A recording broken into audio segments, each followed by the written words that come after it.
I'm Kate. I'm Elle. And we are Down to Fae. We're continuing our Throne of Glass deep dive with the penultimate story in Assassin's Blade, The Assassin in the Underworld. But first, we have a book rec from Julia Spadola.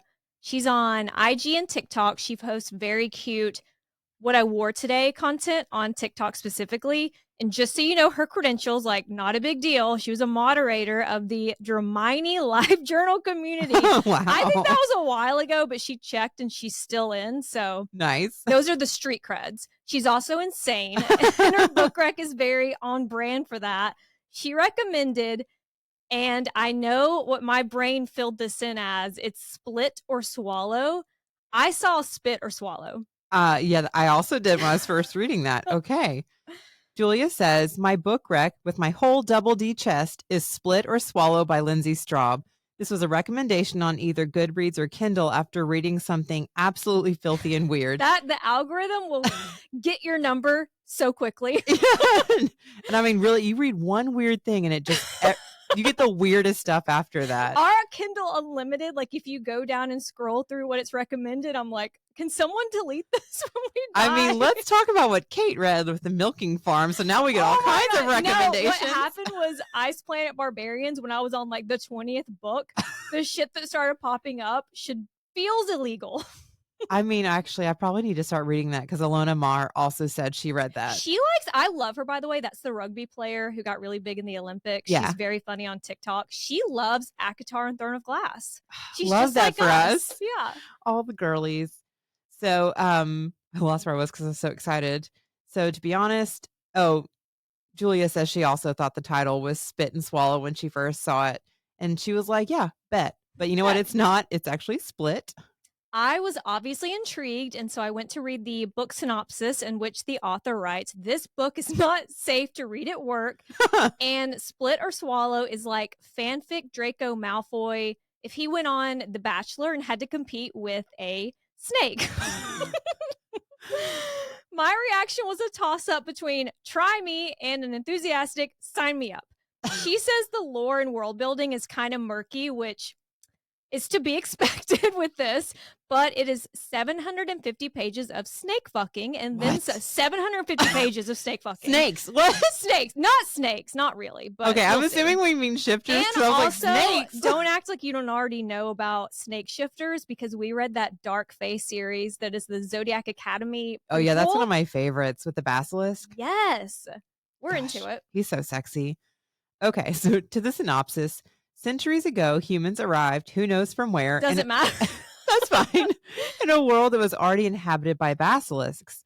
In their human form, they are absolute units. The most attractive people you will ever see, and they also have the strong powers of natural seduction. Naturally. Love this for us. It's their thing.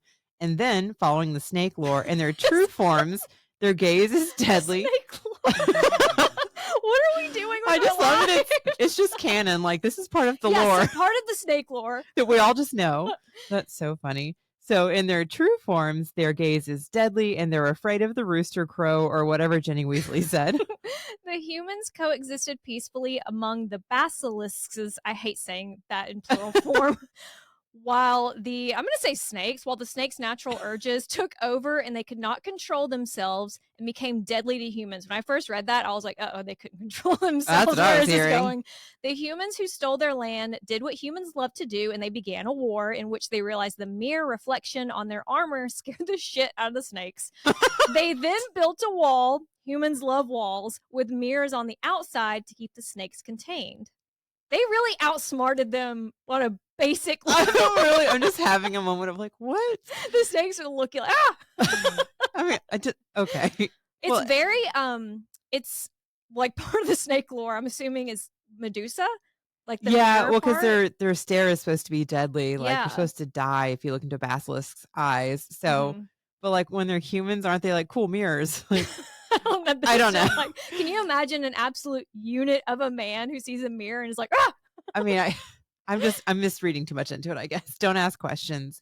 The humans also graciously allowed the basilisks to remain living safely and without fear of being hunted outside the walls if they formed a truce to help teach the sad human women the gift of seduction.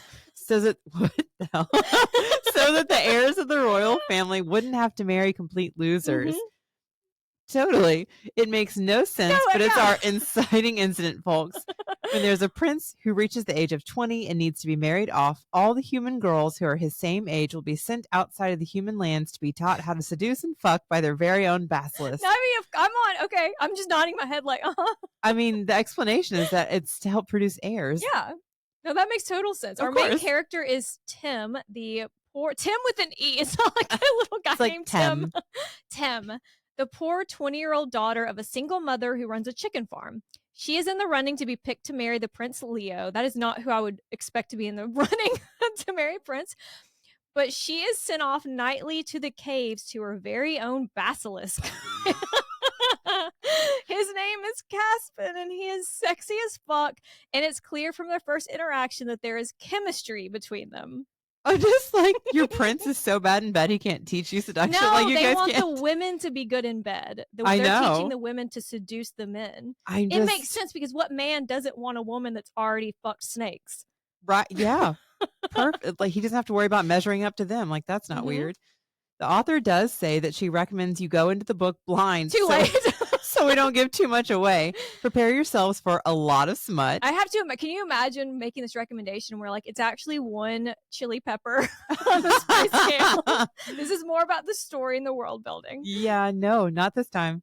Caspin gives Tem something after their first night together, and let's just say I will never look at a claw the same way again. What? What? What kind of a claw? On a snake? My imagination is going in weird places. Okay. The relationship between Tim and Caspin is great. And then the relationship that forms between Tim and Prince Leo is also very interesting and I sexy. imagined the princes as evil, but Oh, okay, I don't know. I'm just love triangle. I'm hoping that's like a group thing. Oh, There are some aspects of Why Choose, love this, which was done Yeah. very well. The plot goes off the rails. Was it on the when was it on the rails? Where are the rails? I mean, we don't even care. That's perfect. It's literally a wild ride. I can say with absolute certainty that it was one of my favorite reads of the year. We love Thanks, that. Julia. Thanks, Julia. It is called Split or Swallow. And then I also was asking on Instagram for, just speaking of book recs, I asked for something dark and vibey for spooky season. Happy Halloween, by the way. Yes, happy Halloween. This is the episode we're going to be putting out the week of Halloween. And my Halloween wish for every girl out there is to, with consent, be pinned down and fucked by a man in a mask. Yes. With consent. Anyways, I asked for something vibey to listen to, like when I go for walks, because, you know, I've started my audiobook journey. And several people recommended the book of Azrael. It is book 1 in the Gods and Monsters series by Amber V. Nicole. I'm not done with it. I'm about 50% through, and it has become my entire personality. It's all I talk about. I was telling them we had a little girls' night last night, and we watched Late Night with the Devil, which is it's on Hulu, and it's really good. Or I liked it. But I've been talking about this book nonstop. It has literal gods, literal monsters, forced proximity, enemies to lovers. And yeah, I'm like 50% through, and I live in fear every day of running out of minutes because I know that I'm getting closer and closer. And every time I press play, I'm like, please. Not today. But it is, you know, like they're reluctant allies, and she's the monster. You know, usually it's the man that's the monster. Oh. And I'm not going to make it my official rec yet until I'm done, and then I'll do a full recap. But I just got to a part where she has a dress on, and he's like, "Is that what you're wearing?" Which, okay. And then he like makes a dress for her with his magic. Oh. And it like fits her perfectly. And then he calls her a goddess. And I was kicking my feet and giggling. I love this book. And she's like a sassy FMC. She reminded me of the girl from Demon Days, Vampire Nights. Oh, Reagan, love this. Yes, that and the Crossbreed series. She's like a sassy, snarky FMC. Perfect. And well, yeah, so literal gods, literal monsters, guess what? They capital F fuck. Yes. But it's also an interesting world because it kind of has realms instead of, like, there are different realms, and then some have been destroyed, and he comes from one that's destroyed, and they, I guess, conquered another realm or another planet. So it's, I don't want to say it's spacey, but it does kind of have like astrology type stuff in there too. Okay. But I really like it. I'm gonna wait to recommend it because who knows, maybe it fucking sucks at the end. But Yeah, Book of Azrael by Amber V. Nicole. But then we're also going to break down the Onyx Storm sneak peek. It was the back of the jacket that Rebecca Yaros posted on social media. I saw it on Reddit first because it was leaked because a Brazilian publisher, I guess, posted something or someone saw it somewhere and it was Ooh. translated. So I think she kind of had to put it out there. But we will wait to talk about that until the end of the episode. So if you don't give a shit, you do not have to listen. What a gift. You have to listen. You have no choice. Cannot wait. Which would not be a problem if you would just read Iron Flame. I love this bullying. You know what? I am definitely interested in reading Iron Flame. Yeah, but of course I really you are. I hate when a series is not finished, and so it like gets on my nerves. I'd rather wait till the next book comes out and I can read them together. Okay, I just get irritated because I get like frustrated the next wanting one to comes know. out. The Onyx Storm comes out in January. Yes. So. Okay, so by December I will be rereading. Don't Okay, worry. perfect. Don't worry. Okay, let's get into the assassin in the underworld. Last week, we talked about Selena's side quest with the silent assassins in the Red Desert. The bitch is back, and Riff told 3 months after her murder daddy, Arabin Hamill, beat the shit out of her for freeing 200 slaves in Skulls Bay and sent her to train with the Mute Master as punishment. Speaking of the Mute Master, she slithers into the Assassin's Keep with the letter of approval from him. She cannot wait to see the look on her murder daddy's unfortunately attractive face when she not only hands him the letter, which he made it seem like it was going to be impossible to get. So she's coming in with that letter, but she's also coming in with 3 trunks of gold that she's planning to use to pay off her debt before she moves out of the keep and into baby's first apartment. Arabin's bodyguard, Wesley, stops her outside of his office and says he's busy. And like a lot of the characters that we're meeting in Assassin's Blade, Rolf, Irene, Ansel, Wesley does play a bigger role in the Throne of Glass series. But right now, we don't know much about him or his background. It just that he seems to not like Selena. Right. And she just, goes past him and Kramers her way into Arabin's office anyway, tosses the letter on the desk. And she is feeling good about herself right now. She is ready. Yeah, she's ready to have some words. Seconds pass, then minutes, as Arabin reads the letter and Selena's grand plans of telling him to go fuck himself fade into silence. And it's important to remember this is the only parental figure Selena has had since she was 8 years old. So it's complicated. It's very toxic.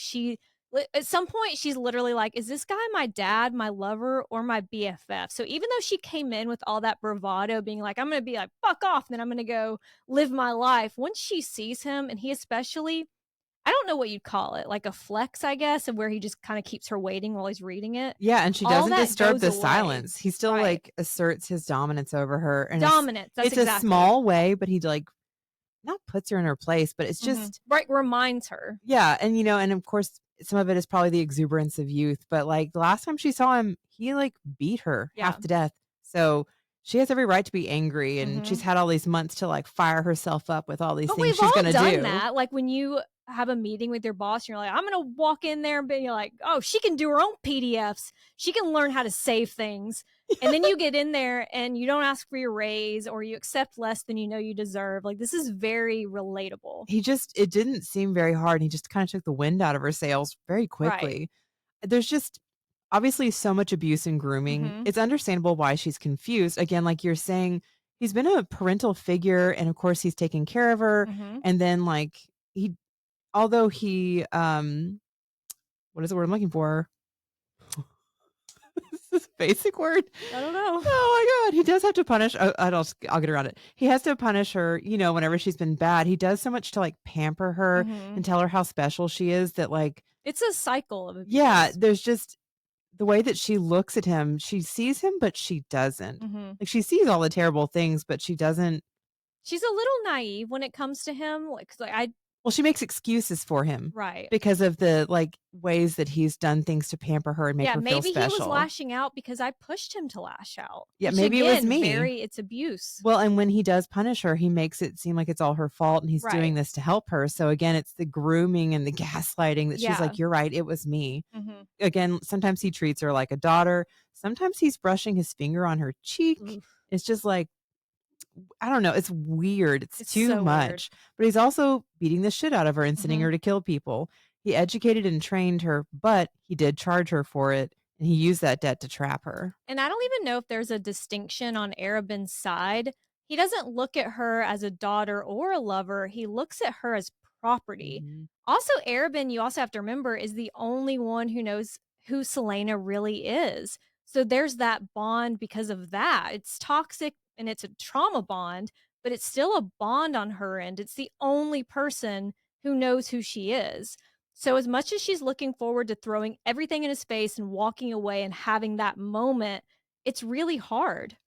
I mean, it's all of that, but it's also the main stability that she's had. Mhm. Like, everything was so chaotic, especially when she had magic before. Like, in her childhood, there was a lot that was very difficult on her. A lot of things happened, and then when Arabin pulled her from the river, it was just there was one thing to focus on: Right. survival. He will take care of me, Mhm. and that's that. And so she's put so much trust in him. I don't think she's even realized that's part of, like, her growing process now, is realizing, like, okay, there's way more to it than what I originally had been focusing on. Yeah, she definitely trusts him too much because there are several times in this story and the next story where you want to shake her and be like, "How do you not see this coming? How do you not see that you're being set up?" And I mean, I guess it's so hard too, because if she is to reject what he offers, then she's truly alone without any direction. Mhm. That's a scary thought too. And then in this moment, in a classic cycle of abuse, Arabin starts apologizing. It's so gross because now she's taken aback. And again, she's like, oh, maybe I misread the whole Yes. situation. He'd do anything to take back that night 3 months ago. Every day she's been gone, he's gone to the temple of Kiva, the goddess of atonement, to pray for forgiveness. Like, Okay. okay, What does that do for me? then why didn't you come get me? Yeah, exactly. It is crazy work, but he reasons that with the time it have taken for the messenger to track her down, she'd be home. I want to stop there for a second because you did you even try? I've been gone for 3 months. You knew where I'd be. You could still it wouldn't take that Even long if to it send took a something. month to get to me, that's 2 months I would have been not I mean, it's important that she did what she did, but still, it's just such Well, bullshit. even if I didn't come home sooner, I would have had an apology in my hand. It would Yes. have changed a lot about my feelings. Mhm. I don't that just, you know, it's an after the fact. I can say whatever and change the way that you view a situation so that now she has to question her own memories of it. Well, and he completely flips the situation and immediately starts giving her prezzies, like making it up to her, which again, I don't want to say this a million times, but cycle of abuse. Yeah. A lot of abusers will do that. You know, they will treat you fucking horribly. They'll hit you, whatever. It's And literally then it's love I was gonna bombing say it's and you're literally love it's bombing. confusing. I'm Well, sweating. Oh my god. A sweatshirt. I wore my little funny Halloween sweatshirt show us today. your show us your There's some sweatshirt. horrors in this Yeah. house. For those that can't see it, it's adorable and hilarious. We'll have to post a picture of it And I later. was like, "Oh, that'll be cute." It's still 80 degrees here. It is warm. We are fired up talking about this abuse. I get it. Arabin gets down on one knee, which this is a powerful man, the king of the assassins. For him to be Mhm. on his knees, basically begging for forgiveness, is pretty much unheard of. And Selena knows that. So it's part of the whole manipulation. And like you said, it's a cycle of abuse. And he gives her another brooch. Oh, Oh, good, another good. brooch. Another one. I know that it's brooch. I mean, I do read it as brooch, though.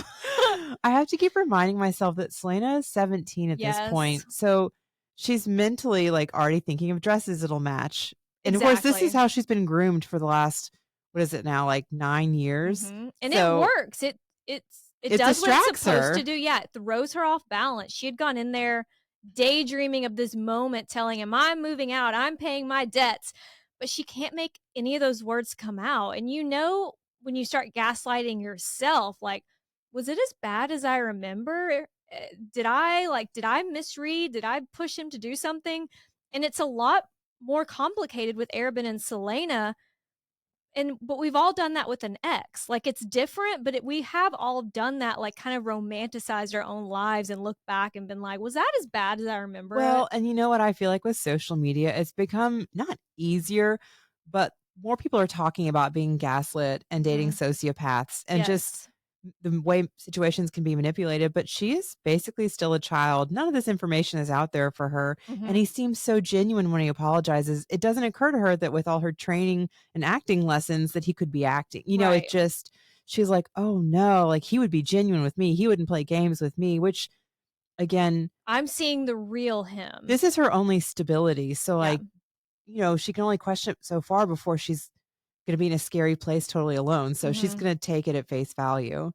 He tells her Benzo Donoval, a businessman from Melisande, is coming to Rifthold as part of a convoy his ex wife, Leifer Bardengale, Leifer? Leifer, I was thinking of like Leighton Meester, but Yeah. Leifer. I was gonna say it's spelled like Lee, but like Lafer is fine. Lafer Bardengale is leading to the city on behalf of the former Queen of Melisande. It's basically an advertisement for everything Millicent has to offer because they are trying to convince the king to grant them permission and resources to build a road to connect Millicent to Finharrow and Otterlin, which would open up more trade. It's basically just it's I don't know what you'd call it. It's an advertisement for the city. It's like look at all we can do, look at all we can offer. Yeah, they're basically asking for help to build the road because they don't have the resources to do it themselves. They're kind of like they're having a lot of trouble with trade and getting enough resources. Well, and So the they're like, fact "Hey, that this is what it could do for you if you help yeah, us out." and the fact that they still have a royal family is a huge red flag that, the king didn't kill them Mhm.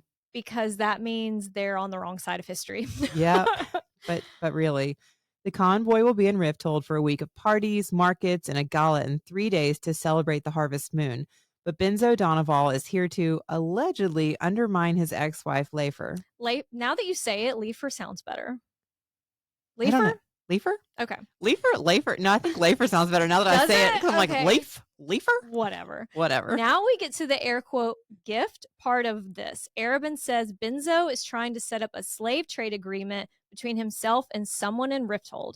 He's carrying documents with proof of people who are opposed to the slave trade, and he and his mystery business partner plan to blackmail those people, or worse, hand the list over to the very pro slavery king, which would definitely end in their deaths. Arabin wraps this information up in a bow as Selena's gift, the opportunity to help Lafer, who Arabin says doesn't believe in slavery, protect the people on the list. This is so fucking diabolical looking back at this plan You and know, what he had her do. And just, I, this is not gonna come out right. I don't like Arabin, but I love a good villain, a smart villain, a petty but charismatic villain. That's why I love the big villain in Throne well, of Glass eventually. I don't think, because this plan is but this diabolical. is what's so good about SJM's writing, Mm-hmm. is because it is believable. And from if you're following Selena's perspective, like this is the one person she doesn't want to question too hard because it's all Mm-hmm. she's got. Right. So, I mean, it's just layers. It's diabolical, Yeah, but it's layers. so many layers because some of it's a little bit genuine. Mm-hmm. There's not, like there's so much to it. It's well written. And Arabin says that Benzo will exchange the documents with his new business partner in 6 days at his Airbnb. So Selena needs to not only take him out, but she has to do so after the exchange, so that she has Benzo's list and the partner's list of people in Otterlin opposed to slavery. So there's potentially two really big lists of two really big kingdoms and all these people that are setting up places for slaves to go, how they're opposed to the slave trade, and he's setting it up to where Selena can do something good because Yeah. she's so hard on herself about being an assassin and being a killer. And it's like you can, and they talk about how when he first had her killing people and torturing people, he would bring in rapists and murderers so that she wanted to do it. And this is kind of in that lane. And the bonus is if she kills the business partner, it's a twofer. Now both of these people are dead that are allegedly setting up all of these opposed to slavery people. Does that make sense? Yes. No, it's exactly. It's everything that she wants to hear based on what she got in Yes. trouble for. He's like, I should have lashed out about this specific reason. Here's something else I can do to help your newfound Like mission, mission to reduce slavery in the yeah. land. I mean, also, Arabin won't even take a cut at the money that she earns for the hit. Like, Wow. wow, thank you so And she's much. thinking maybe Arabin is truly sorry. Maybe he understands why I freed the slaves. That's when I want to shake her and be like, girl, you know that that's not the case. But she's trying to see the good in him. She's trying to find some good in him. Well, and she's back to questioning herself though, because Right. he seems so genuine. She's She's like, maybe asking I missed herself, it. I mean, sure, yeah, I freed those slaves. That was the right thing to do. But in doing so, I did betray him. So beating the shit out of me was really just his coping mechanism. I mean, it's the mental gymnastics of Right. this. Plus, when she hands over the trunks of gold, she'll be Jason Nash begging for money on TikTok Live. Oh, You no. probably don't get that. No. There was this old Vine star, Jason Nash, and now Every time I'm on TikTok and I'm scrolling by, he's basically begging for money. Anyway, Yikes. she's going to be broke once she pays off her debt to Arabin. So not only does it appear to be the right thing to do, but she could really use the money from this job. She doesn't go in for the hug that he tries to initiate, but tells Murder Daddy she'll think about the job, leaves the office, and starts walking back to her I room. hate a man hug when it's like, give me a hug. Yeah, I'm not. Mm-mm. I don't love the whole situation, so I'm glad that she didn't fall for it. She passes the drawing room full of music and laughing, and Sam motherfucking Cortland. That would send me over the edge. Oh, you're after just that here meeting. partying after everything I've been doing? Selena is both relieved and fucking livid. He's just hanging out at the keep after the 3 months she's been worrying about him. Because again, she did not know if Sam was even alive. Yeah. I mean, there's so many emotions running through her in this moment. Too many emotions seeing Sam. And on Sam's part too, because the last time that he saw Selena, she was covered in blood laying on Arabin's floor and he's being held back. A lot changed that night, not just with Selena and Arabin and Selena and Sam, but Sam and Arabin.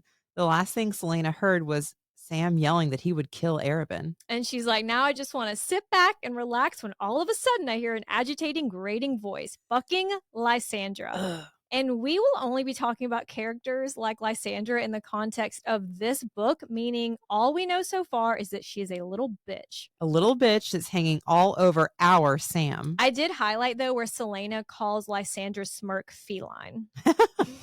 The Lysandra lore is she and Selena met when they were both 10, and in the 7 years they've known each other, it's been on site. The Lysandra lore, not as deep as the snake lore.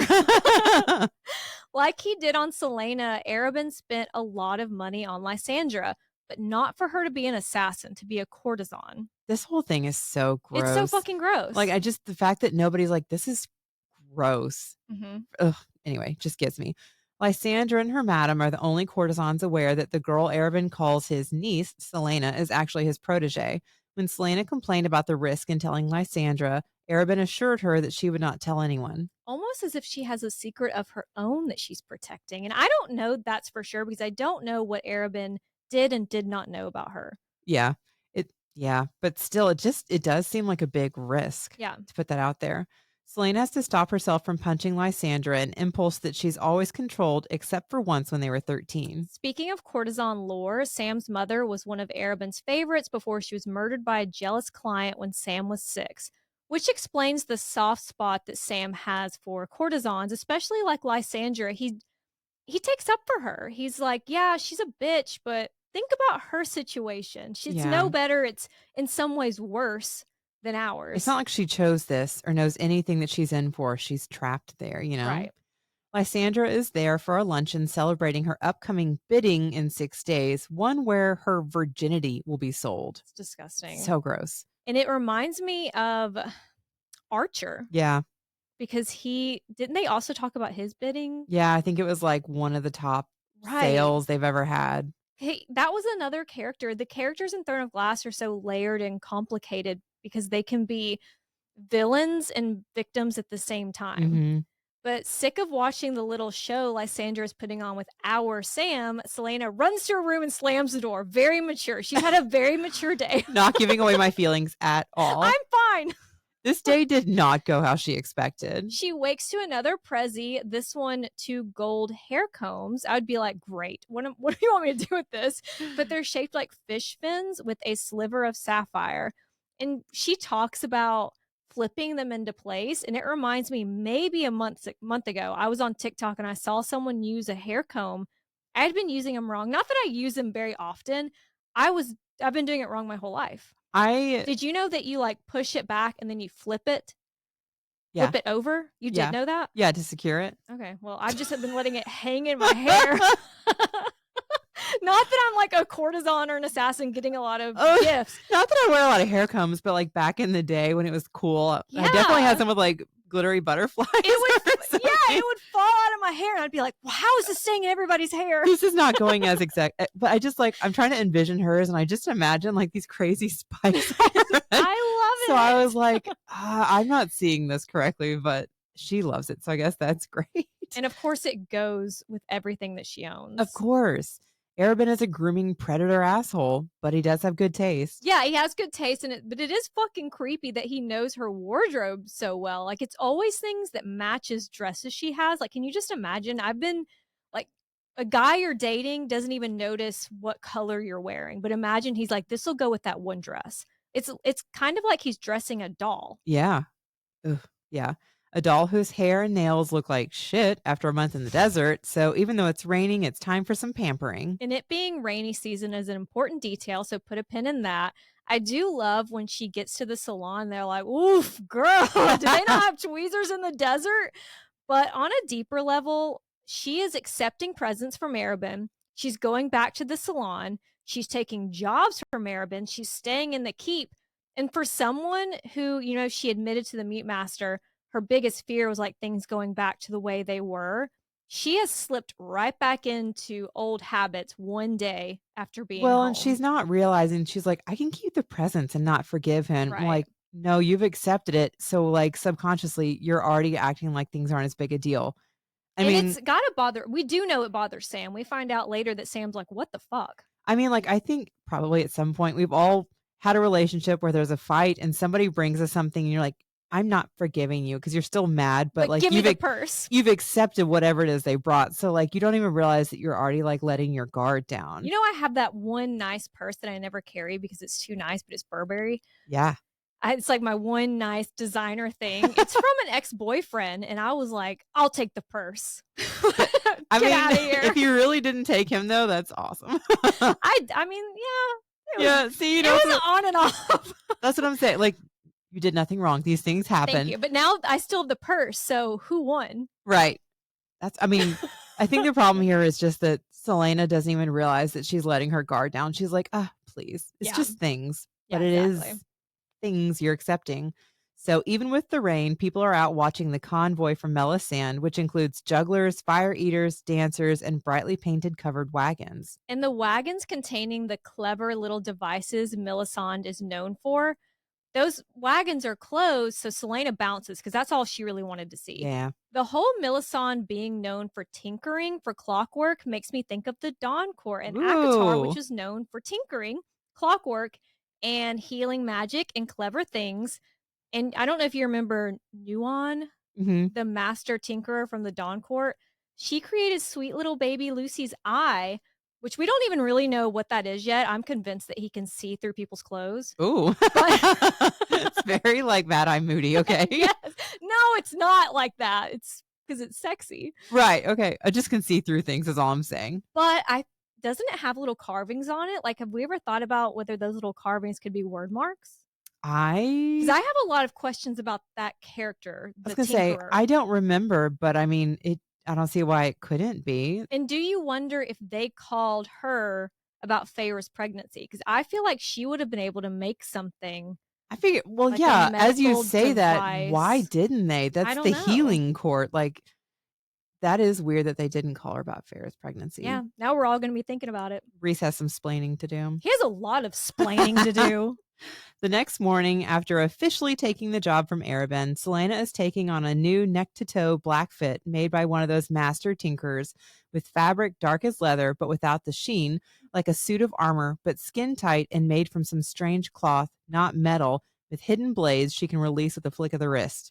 A flick of the I would cut myself. I would cut myself. I Like, would cut how are we everyone around flicking? me. My wrist is very we don't talk well. You have to be very like dramatic about it. The suit is the latest gift from Murder Daddy, who again, like knowing her wardrobe, knows her exact measurements. Interesting. Gross. Sam gets one too, but it's not a gift. It's going to be added to his tab. So he's putting it on and he's like, this is great, but God, it's going to be expensive. I would definitely feel resentful.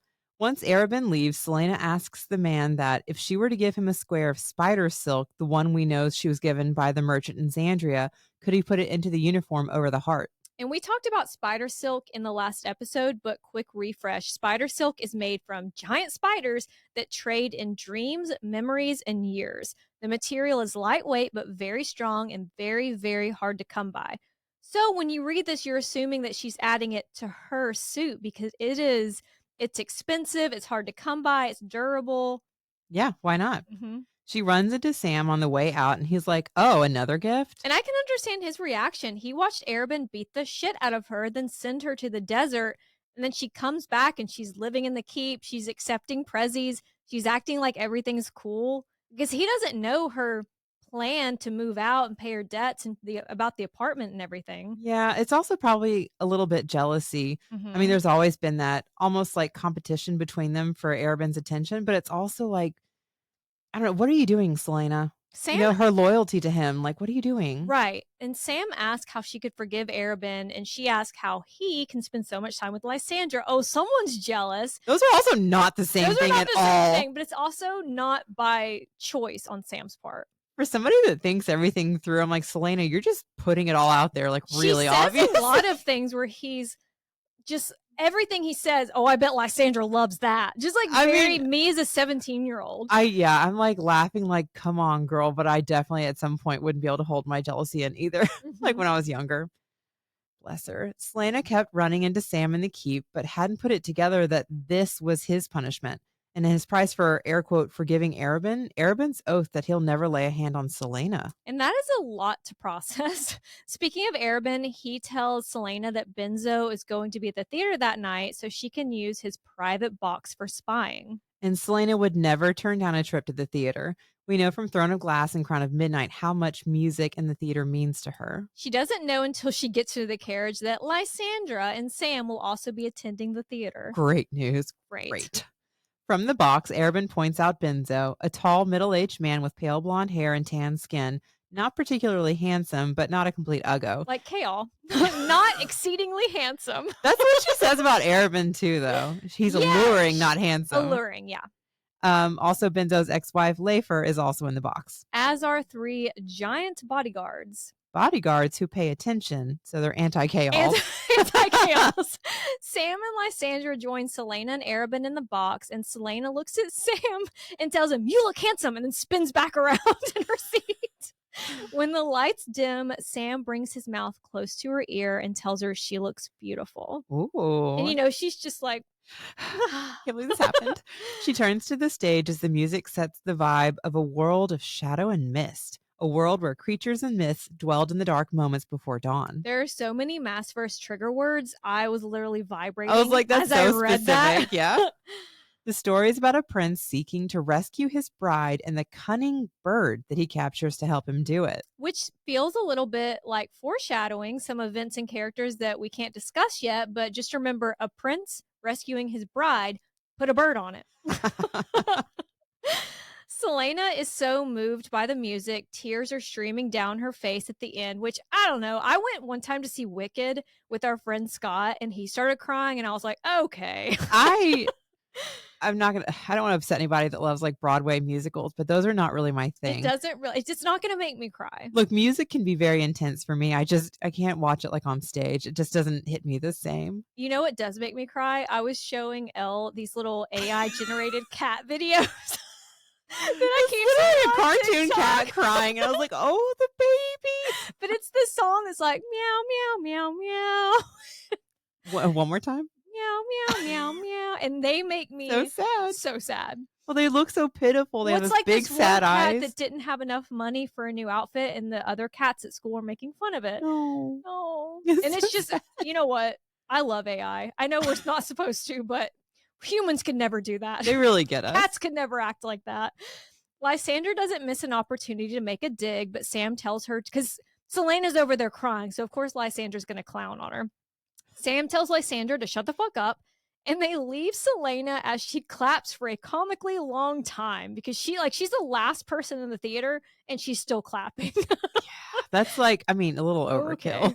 Okay. That night at the Keep is yet another party for Lysandra, so Selena slips into a music room and tries playing the music from the show on the piano, but she can't get the notes quite right. She eventually slams the lid and turns to find Sam leaning against the wall. He asks why Selena didn't trail Benzo when she only has 4 days left until his meeting with that mystery business partner. She in turn asks why he's following Lysandra around. Come on, girl. He says that she's not as bad as she seems. Like them, Lysandra didn't choose this life. And he's telling Selena, Lysandra just wants your attention and acknowledgement of her existence. Like there's a lot more going on with Lysandra that Selena can see. I mean, and it's I don't know. I know she's jealous of Lysandra. Lysandra didn't choose this, and Mhm. you turn your nose up at what she's stuck doing. Like, do you think she's happy doing Yeah, this? And you're like immediately like basically calling her a whore without calling her a whore. So right. yeah, Lysandra wants some recognition from you, just like general acknowledgement about her being a person. And she's trying to make the best out of her situation because, yeah, the whole thing sucks, but 24/7 she can't walk around and be like, I don't want to do this. I Yeah. don't want to do a bidding. Like she doesn't have a choice. She's So, trapped too. Like, who's she going to complain to? Her madam right. that owns her and can make her life miserable? Mhm. It just, I don't know. And I know that Selena's jealous, but she hasn't thought that far about what Right. Lysandra's going through. It's That's going to so be much. part of her arc, part of her journey. Yeah. The tension gets a little silly there, Selena. Mhm. Sam was also ordered to help Lysandra by Arabin, once he woke up from his beating. So the real punishment for Sam was having to watch what Arabin did to Selena.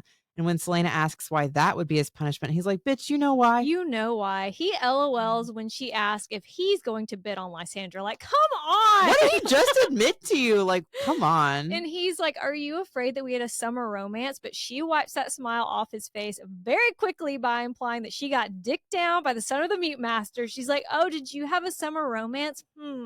I know how that feels." It's not funny, but I've definitely done the same thing Oh with yeah, guys come I'm back from talking to or summer dating, and camp. I'm like, "Do you know how many people want me?" Like, please, I don't need this from you.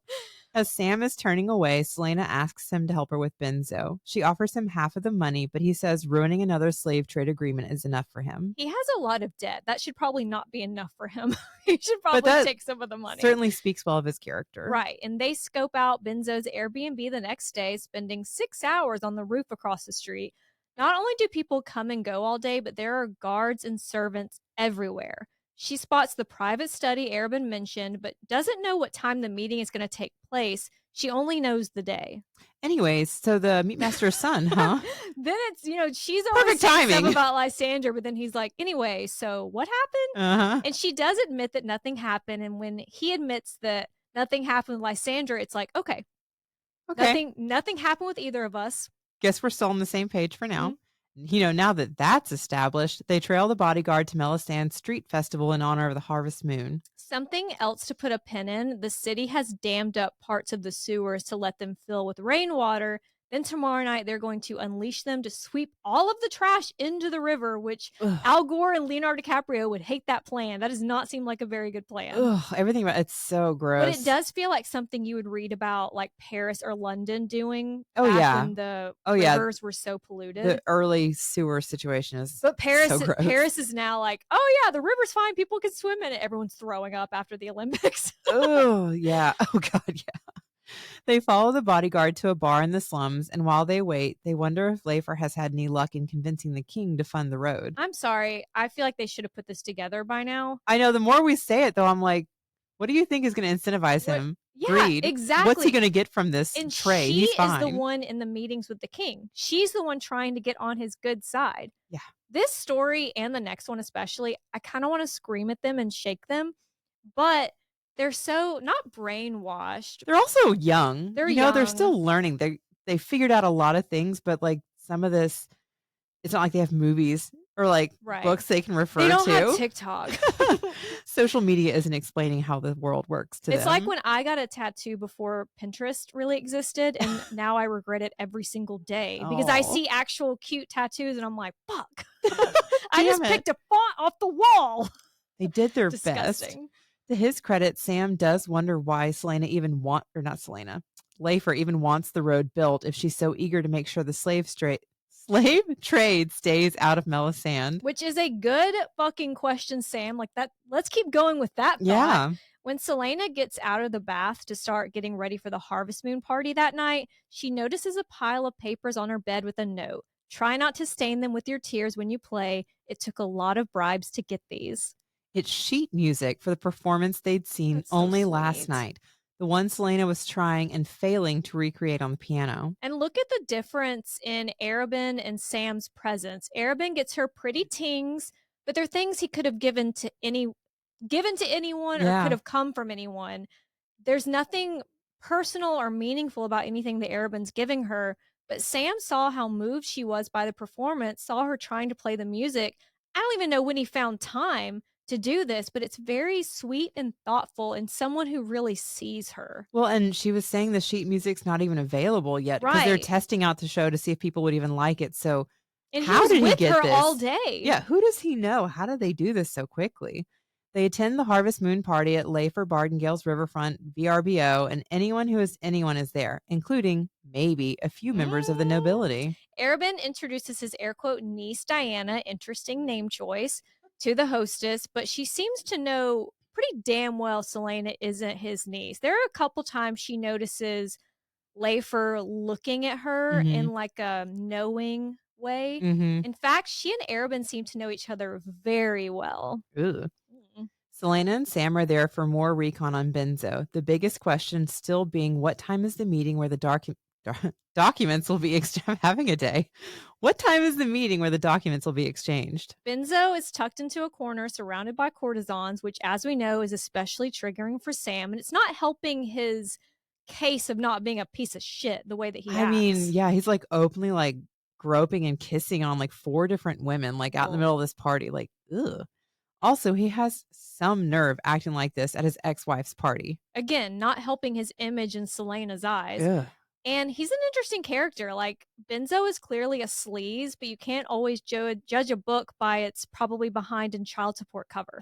Like she looks at him and she's not given any sort of a pause because, Mhm. oh, yeah, this guy's a piece of shit. I can see it already. He's playing into exactly what she expects of him. Mhm. Selena tells Sam she's going to try something, then walks right into the alcove and curtsies, playing the innocent, decent girl. Very demure, like she actually says demure. But can you imagine in 1 to 2 years all the books that are come out with very demure, very mindful? I hate modern slang in fantasy books. It's like when you're reading a fantasy book, all of a sudden someone like hits a dab and I'm out. I'm out. It takes you out of the mindset Yeah. of like the whole world. Selena says her uncle Eric Bracken is sick and therefore not at the party, but he was so looking forward to meeting you. And she's pushing her boobs up the whole time Ugh. and like bending over. She asks if he could meet with them in 3 days, and when he says he has a dinner, she pops that pussy and keeps asking questions until she finally gets him to commit to 8:30 p.m., which means his meeting is around 7:30 p.m. She celebrates the win with some chocolate cake and notices Leifer observing her with pity. Interesting. Also, don't ask me why I remembered this, but like a decade ago, I remember reading that Sarah confirmed Leifer's name as a little tribute to the author Leia Bardugo. I think that's the Crow. Oh God, what is that show we watched? Oh, Six of something Crows? in Bone. Yeah, Shadow and Bone. Shadow and Bone. Yeah, that author. Oh, okay. And I think Bracken is a little nod to another author too. I don't know. I should have looked that up. But now that they've accomplished what they came to do, it's time to actually enjoy themselves, which for Selena means drinking everything in sight and dancing like no one is watching. Girl, aren't you supposed to be demure? Yeah, exactly. She's like playing What you the little doing? innocent girl, and then she goes out on the dance floor and starts popping her pussy and is like, "You probably can't see me." And I do wonder if the bodyguard, who seems to be paying a lot more attention than she gives him credit for, sees this. Yeah, I wonder how much he puts together. When the clock hits 3 a.m., 4 young men wearing masks walk in. I totally fear that would work on you. I fear that would work on you. Know how I feel about masks. I know it would. One of them, with a sword and a bad attitude, does that sound like anybody we know? Keeps close to the dark-haired one Selena clocks as the leader, the very handsome leader. Their eyes meet from across the room, and she deliberately turns away until she feels a hand slide across her waist and looks into the handsome stranger's sapphire eyes. Ooh, I was so excited? giddy reading that. I was like, kicking my feet. baby girl. When he asks for her name, she answers wind and rain and bone and dust. Can you imagine someone saying that? I'd be like, if okay. I'm drunk, I don't have time to be quippy. Like, come on. I'll just give you your fake name, Victoria? Victoria. If I'm out at the bars, I am Victoria. To be fair, all right, Vicky. Side note that came from like trying to yell my name. Like if your name starts with a vowel and you're out at a loud bar yelling that at people, they're like, "What? What?" I just pick something with like a hard like Victoria. Like Victoria is a hard sound. I worked at Victoria's Secret at the time. It was just easier. It makes sense. Yeah, so she gives him some snippet from a half-remembered song. "I have no name. I am whoever the keepers of my fate tell me to be." Like, geez. She has no name. She says that. This scene is crazy for several reasons. One, Selena met Dorian and Kaol before in Dovier. Two, Dorian and Kaol met Sam briefly, but they still met him. Think of all the times that she talks about Sam to them, and they don't know that they saw him or her, and the bitch has no name. I feel like it makes me vibrate and feel like I'm gonna faint just thinking about all of this having happened. Like if you like going back and reading Throne of Glass and Crown of Midnight with that context is I love that. And she leaves that party to go to the apartment that she eventually leaves to Kaol in her will. Yeah, there's so It's many just things that tie it together. I right. mean, that word mark that was always on her forehead, Mhm. like, as soon as I read that, I was like, "Oh, interesting." It Exactly. pulls you in. But like you said, they briefly meet Sam because Sam stops whatever this little moment Selena was having with Dorian is. That is not you don't not want to see baby girl walking up on your girl. No, especially when No. he's so pretty and she's immediately like, "Hi, I'm wind and rain. I'm whoever you Okay. want me to be." Sam tries to get her to leave, and honestly, Selena's being a little bratty and immature, asking him he was she's asking him if he was has Lysandra or someone equally for hire to be with. Girl, what He's asking you to leave with him. What is wrong with I you? know, she's She's always like, throwing Lysandra in his face. well, she's also like, I don't know if she realizes she's pushing him away. Mhm. Sam doesn't want Lysandra or anyone else, and Selena fucking knows it. But honestly, these were the little games that I also played when I was a teenager. Like you thought the way to get a guy in was to make him jealous. Oh yeah. And I know that you were playing them on the band Oh, bus. it works so Who well. knows how many different men and trumpets or whatever. Actually, it's funny you say that because I very specifically was trying to get at A my trumpet ex-boyfriend player? who was a trumpet player. I actually, back when I had a flip phone, I was on a band bus and I was pretending I was getting text messages from a guy just so he knew. And you were just playing Snake? Oh, I was definitely all by myself over there. But anyway, neither here nor there. After Selena says she doesn't care what Sam thinks of her, he replies, he cares what she thinks of him. He's at He this has to party. keep being the grown up in this He's having to be the situation, being bigger like, "Let can we person. stop playing these He's games?" being the bigger person and he's having to admit his actual feelings, which is shitty. And I know that they think they have all the time in the world, but looking back, so much of it was wasted I know. And of that's not being together. just being teenagers too.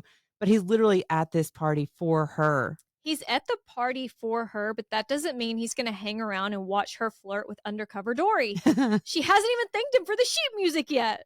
When Selena finally leaves the party, she goes to that new apartment that she hasn't told anyone about, the one she plans to move into after this business with Benzo is settled, or after that, maybe. Maybe. She at least has options, which she's never really had. She has the apartment, she has the gold. She, in theory, can do whatever she wants whenever she wants. And that's probably comforting just knowing you have the option. It helps you to relax. There's no Mhm. pressure to make a move just yet. Right. The next day, she impresses everyone at training by slithering around like the mute master taught her. I'm a snake. I'm Like a she's just snake. slithering around. Everyone's like clapping. Wow. Look at those new moves.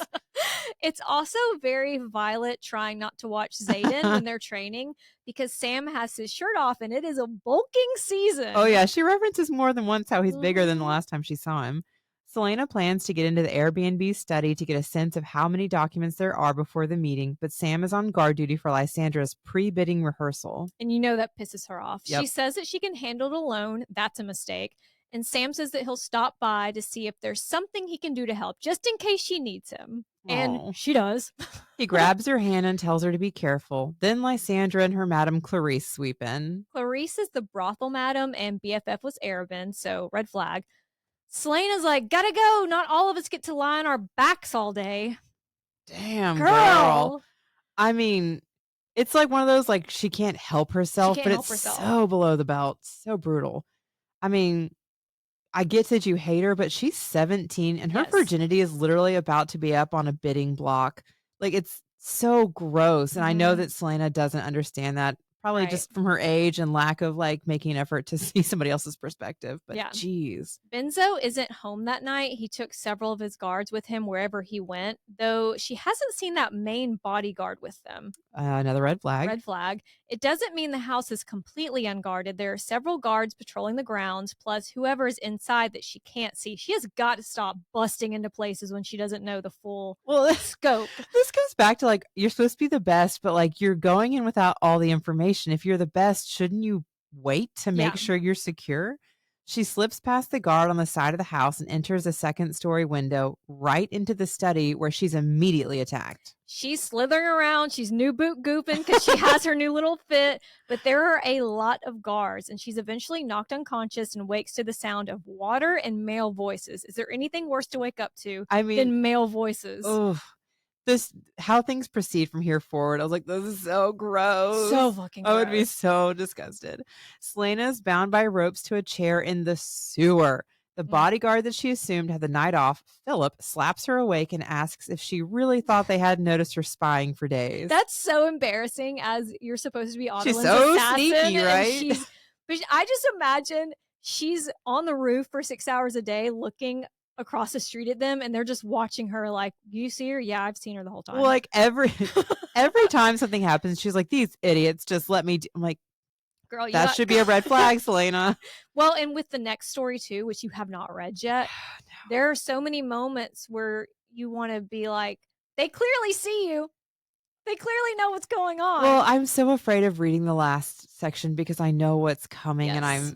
I don't want to read through it. My heart breaks. And just to set the scene, they enter the sewer via an iron door from the cellar of the house, the Airbnb that Benzo is renting. Iron because long ago they used magic to coat the thresholds with water repellent seals. And Spells. What'd you say? Seals. Like they sealed it with seals and spells. An important feature when the city is known to flood the sewers. The fact that, like, I'm also, side note, just grossed out that the sewer has that much access to the interior of her house freaks me out. Like, Well, ugh. yeah, especially now, it's like if magic doesn't exist anymore, I guess those spells still do. Yeah, here's hoping because, like, I guess ugh. that makes sense if you think about the spell that made Mort. It's still around, maybe like old spells. Yeah, I guess because they put it onto like an inanimate object. There's and not it's enough sealant in the world Yeah. to keep my basement Well, the from spell is, flooding. like, existing on its own, so I guess it's not gonna go anywhere because it's not directly tied to anybody anymore. Mhm. Selena doesn't answer Philip's questions, thinking she needs to get information from him, You but, are misreading this situation, girl. You Yeah. are not in charge. like, I don't even know if he would even tell you anything, but, like, "Bye, bitch. If you're not gonna talk to us, enjoy your swim." They're out of there. I know it goes against the assassin's code or whatever, but in this moment, just imagine if she had told Philip, "I'm here to stop slavery." And he was like, "Bestie, us too. This is just one big misunderstanding." Oh gosh. She uses the built-in blades in her suit to free herself, but cuts herself in the process. It all sounds like a huge infection. Oh my god, she should absolutely have sepsis from that Right. alone. She's getting all these cuts and scrapes in the sewers. Meanwhile, Scabbers floats by. It makes me think of that audio from the rat catcher person in New York that's like, "The rats don't run the city. We do." Yeah. I mean, it's it's a sewer, like, everybody's waste is down there, like, everybody, everything. Ugh. The trash, everything, and you're covered in scrapes and cuts. I mean, just so nasty. She tries the iron handle, but it's locked. Would have been a great time to know word marks. Right? She doesn't see any ladders, and the grates are so high up that she'll have to wait for the sewer to fill to try them. But by that point, she'll probably be swept away with the rats. She spots a small tunnel opening that leads to the street, so she drags herself inch by inch as the water reaches the level of the tunnel. Can I just tell you, like, I'm sure most people have a fear of small spaces, but, like, anytime we've read in stories where they have to crawl through somewhere small to get to a bigger opening, I, like, have a mini meltdown all Yeah. to myself because I'm just like, oh my gosh, that sounds awful. I Freaks love me out. watching TikToks of those people who go into caves Ooh. and do that. Because there'll be points where all they can move are by their toes. They're pushing themselves, Oh propelling my themselves forward by god, and then what moving if you their get toes. stuck? How are you They getting do. out? Well, they don't. There are bodies that are still where the person died because they can't get them out. That makes me so, like anxious and sick. I don't know how people do this. Mhm. It's kind of amazing, but also It's terrifying. kinda stupid. Yeah, also that. She's inching around, gets to the tunnel, and she finally sees a ladder 15 feet to the surface via a large grate. She reaches the grate, pushes it, and it doesn't budge. So she starts pounding against the rusted metal until she feels something crack in her hand. Ooh. Then she starts screaming for help until she hears Sam's voice. I mean, she is so lucky She is because it so is lucky. raining hard. Nobody is out in that. After Lysandra's bidding, Sam went by Benzo's house and heard the guards giggling and kicking their feet about something, and that's when he started to panic and look for Selena. He tries the grate but can't get it to budge. Even his knife snaps in two, all while the water continues to rise from her waist to over her chest. While Sam matches her freak, aka panicking and screaming for help, Selena has a moment of clarity. She hadn't given much thought to how she would die, but drowning seems fitting because she was found by a river in Terracin 9 years ago. Almost like when I almost drowned at a frat party that it was like a foam party in a frat Oh, house. that's another I nasty almost place to drowned in drown. the foam. I don't know how I'm still I don't want to alive. talk about what's in that foam. It was over our heads. Wow. I'm so glad you've made it. Thank you. Did I? I have PTSD from The foam. girl you are now does not fit the girl that went to a foam party in college. No, you're so right. She is a super clean I'm freak. stronger because of it. Yeah, you learned lessons. Sam's fingers find hers, and in her last breath before she goes under, she tells him her biggest regret is never finding out what those fingers do. I wish. She actually tells him to take her body home to Terracin and then goes under. The end. I'm just kidding. That'd be the end of the story. The end. She wakes to someone pounding on her chest and yelling at her to just breathe. Just breathe. Every time I see Exactly. the words just breathe. Her body seizes and she vomits water and Ugh. God knows what else onto the cobblestones. Ugh. You're probably thinking Sam is the hero, and he is, but there are also two random women standing there, one with a crowbar that they used to open the grate. What was this grate that the two most accomplished assassins in Rifthold couldn't get it open? Super rusted, I guess. I mean, now I'm like, do I even have a crowbar at my house? Like, don't come to me. No, I don't think so. Don't ask me for help. I can't. I don't I'd be like, think well, I that own sucks. a crowbar either. It's all just very fortunate. Women supporting women. That's what the real moral of the story. Selena returns to the keep and takes like 20 baths, one in liquor to disinfect. You know when you don't realize that you have a tiny cut and you put antibacterial on, that sting? Mhm. Now imagine hopping in a bath of Hypnotic with tiny, speaking of frat parties, in Hypnotic with tiny cuts and scrapes all over your body. Ugh, gross. Arabin is all worried about her too. Well, she says that he's cooing and fussing over her, which ick. Just a grown male. I know he's not actually cooing, but I mean, it literally sounds like how I talk to the dog. Oh, baby, are you okay? Selena, are you okay? Like, Fuck off. It is a big ick, and she doesn't recognize the difference, bless her. Sam knocks on her door after midnight, and Selena pushes down her pride and thanks him. First, she's like, I thought you'd be dancing with glee over the grate. But again, Sam has to shut it down, and we're not playing those games anymore, Selena. We're so far We get past past that, girl. You know exactly why Sam was desperate to save your infected ass. Selena not only thanks him, but she also apologizes for getting him involved in Skulls Bay for the punishment that he received because of it. And Sam sits on Selena's face. Just kidding. Sam sits on the bed, and Selena tells him everything that happened with Ansel and the Mute Master. This whole Assassin's Blade has given her so many reasons not to trust people. Have you ever thought about the trust issues that she comes out of this with and comes out of She's had to Endovir with? learn a lot of very hard life lessons within a few months. Mm-hmm. Then, as we're talking, she remembers the little nightgown that she's wearing. And Sam notices it too. You have cute little nightgowns, but I don't. I don't have anything cute that I sleep in. Mine is ratty old oversized t-shirts with holes, but you have it just depends. Sometimes I'm just in something comfy like a big t-shirt and sweatpants, but I like little nightgowns. That's cute. They're cottony. They're not like all lace. They are sleepable sometimes. Lace is not comfortable. No. Never mind, I was about to go on a whole tangent. And if I'm wearing something with straps, when I wake up, it doesn't matter in what position I'm in, one boob is popped out. That's what I was gonna say is that's the other thing is it might look cute for a minute, but if I'm sleeping, I need them at least secure or under a t-shirt because it's just it's coming out the side. it feels weird when things have shifted sideways and you wake up and you're like, that's not comfortable anymore. Like, Or you're in bed with someone, you're like, oh God, did they just see that? well, I guess that's as long not a as good it's a angle. guy, or maybe he's happy with it. I don't know. We digress. That is so far aside. The conversation turns to the job that Selena is still expected to finish. Philip didn't know who he locked in that sewer, but he's about to find the fuck out. Talking about what happened in the desert with Sam lights a fire under Selena's ass to finally go and tell Murder Daddy she's paying all of her debts and then some. We'll find out about the sum later. But she doesn't tell him about the apartment and moving out. Not yet. She quickly adds that she wants to keep working with Arabin, but he doesn't own her anymore. Arabin looks at her like that night that he beat the shit out of her, so you're wondering which direction this is going to go. And then he smiles and says, "Can you blame me for hoping this day would never come?" I love that he just says what you're expected to say in this moment. And she's like, phew, She just dodge that bullet. Everything's fine. We're good. Bless her heart. I mean, she's delusional for thinking that he's just going to accept any of this. She even thinks, wow, maybe he's not going to care when I move out either. Really He's being about so it. mature about this.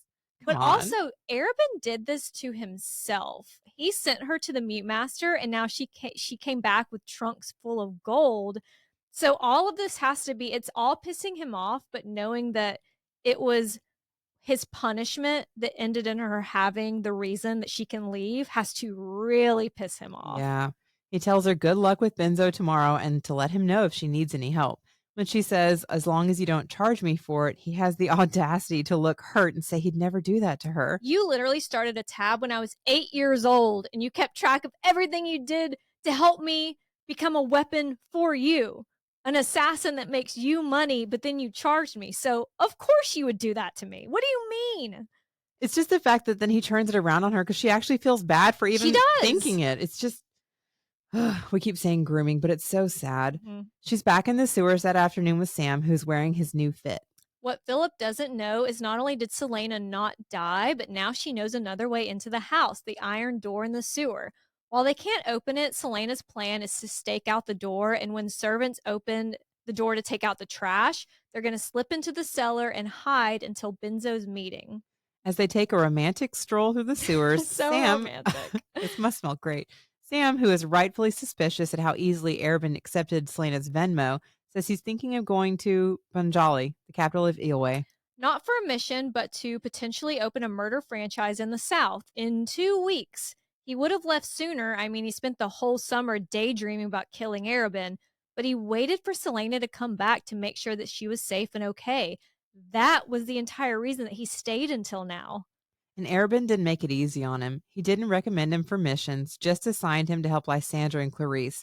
It basically became a game, seeing how much shit Sam would take until he snapped. But Arabin knew he'd win because he had Selena, even if Sam had hoped that Selena would come back and take revenge for what Arabin had done to her. Which explains how bitter Sam was watching Selena dance around while Arabin threw dollar bills at her. But now that he's seen that she's safe and that she is going to, in theory, be okay because she's paid off her debt, he doesn't want to stay behind in Rifthold. When Selena asks why he can't let go of what Arabin did to her, Sam says, because I love you. I have for years, and he hurt you and made me watch because he's always known how I felt too. But if I asked you to pick, you'd choose Arabin, and I can't take it.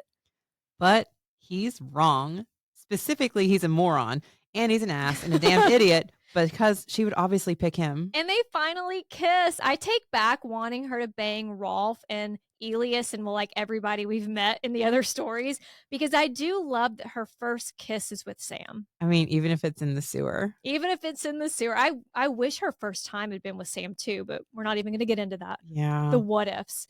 And this kissing is France. By the time they leave the sewers, it's night, and they hold hands on their walk back to the keep, where they stay up long into the night doing minimal talking. Over the clothes, minimal talking, because Selena isn't ready for that yet. But it's time to get those teenage hormones under control, which I don't know, that was not very easy for me. No. But they still have a job to do. Tomorrow is when that meeting is supposed to happen. In the silence of her bedroom, Selena swears an oath that if Sam were hurt, no force in the world would hold her back from slaughtering everyone responsible. The next afternoon, Selena is waiting in the shadows next to the sewer door with Sam a little ways down the tunnel. Around 2 p.m., so 5 hours until she needs to sneak into Benzo's office for his 7:30 meeting, Selena slips into the cellar when a servant takes the trash out. She unlocks the door for Sam, who will start a fire in a few minutes. That's a pretty big distraction. At 7:30, hopefully causing some of the guards to leave the office. Selena creeps up to the office, picks the lock, and starts going through the desk looking for documents Benzo is allegedly trading tonight. She doesn't see anything, but she hears a loose floorboard, and when she lifts it, she finds maps with marks and lists of names and locations in Melisande. But they aren't just people opposed to slavery. These are locations for planned safe houses to smuggle slaves to freedom. Information Selena assumes that Benzo plans to use to blackmail people to support the slave trade or even hand over to the king. So, still, she's not putting it together. Just as she's gathering the papers, she hears voices and hides in the armoire as Benzo and a cloaked man enter the study. Benzo says he's in a hurry because there's a young lady he's particularly keen to see tonight. Ick. Gross. And he assumes the mystery man and his associates are prepared to act quickly and give him a response by dawn. But first, it's a show me yours and I'll show you mine situation. Yeah, the problem with that is that Selena is currently holding the show you mine part of the trade. Selena jumps out and immediately kills Benzo as an explosion rocks the house. Like, Sam, what did you do? The distraction kind of backfires and it gives the mystery man the opportunity to run. And when Selena goes after him, she runs right into Philip, the bodyguard who left her in the sewer to die. During their fight, Philip tells her, "You know nothing, Jon Snow." Exactly what I was thinking too. But he doesn't get to actually tell her what she's just done before he dies. He only gets out that Donovan loved his country. She takes off after the mystery man as Benzo's Airbnb goes up in flames. He's not getting that deposit back. And finds him at a dead end, trying and failing to scale a brick wall. I picture him just trying to do uppies, like Yeah. jump up.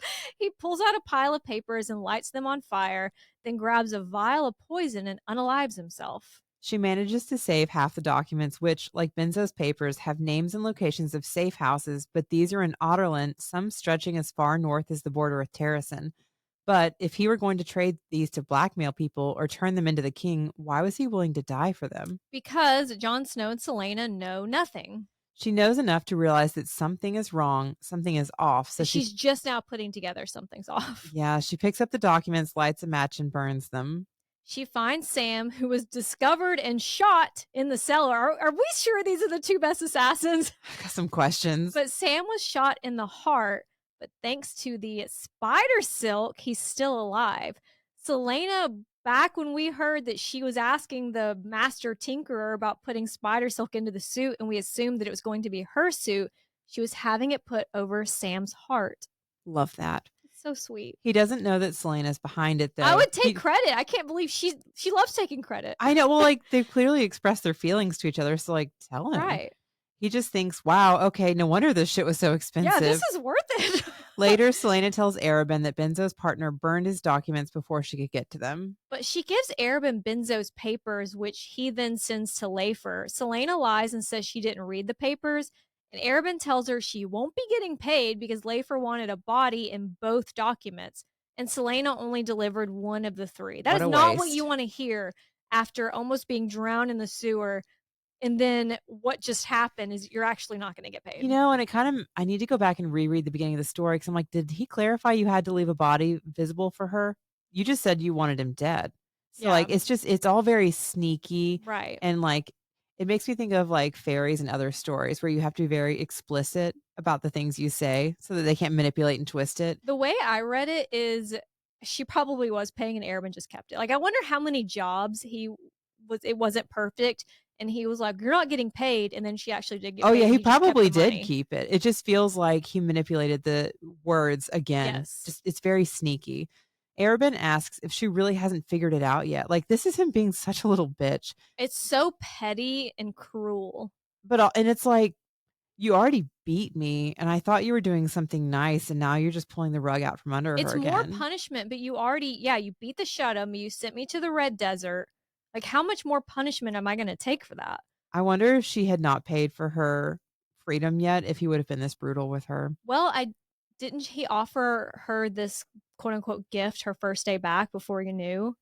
Yeah. So he was always going to be. So I wonder if he was like, I'm going to make this worse for her. Yeah.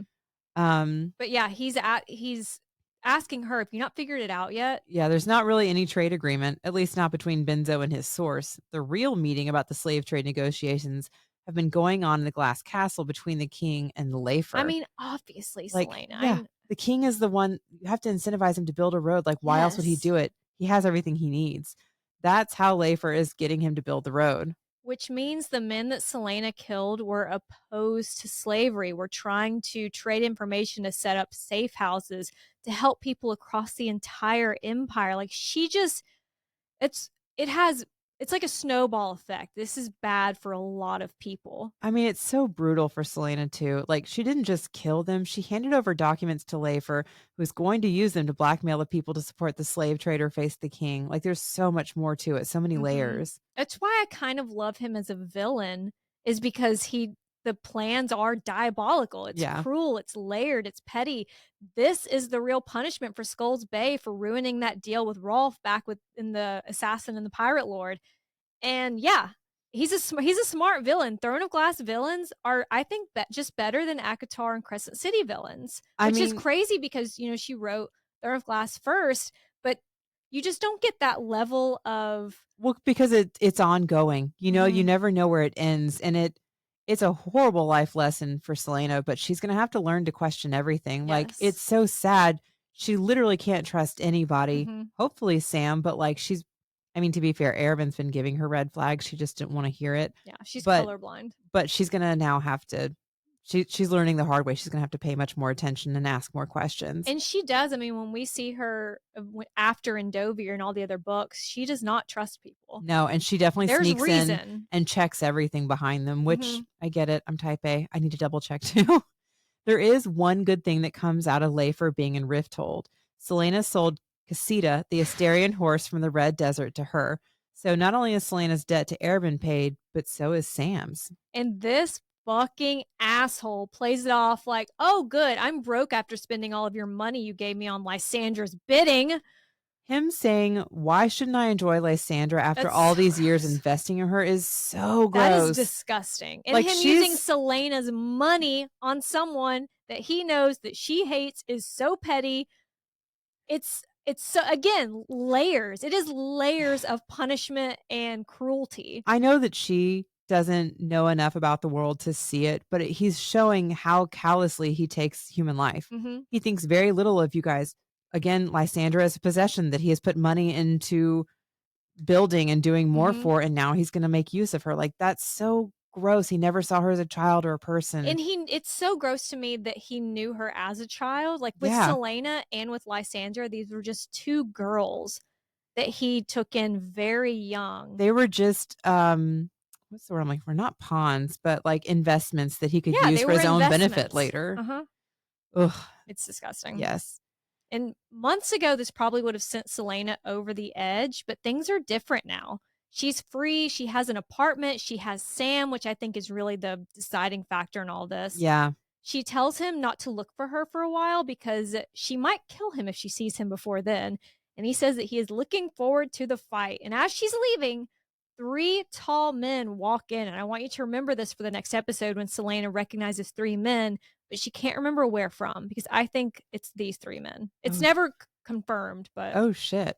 Selena sits on the edge of her roof and watches the convoy from Melisande leave the city, some wearing black to mourn Benzo. because he like Philip said, the guard, he loved his country. He was sleazy, but He was oh, still doing things for this them. just hurt so many people. Yeah. And not back to not mourning and not wearing black. Lafer is wearing saffron yellow, which is interesting, as she rides Casita away. Casita's looking back over his.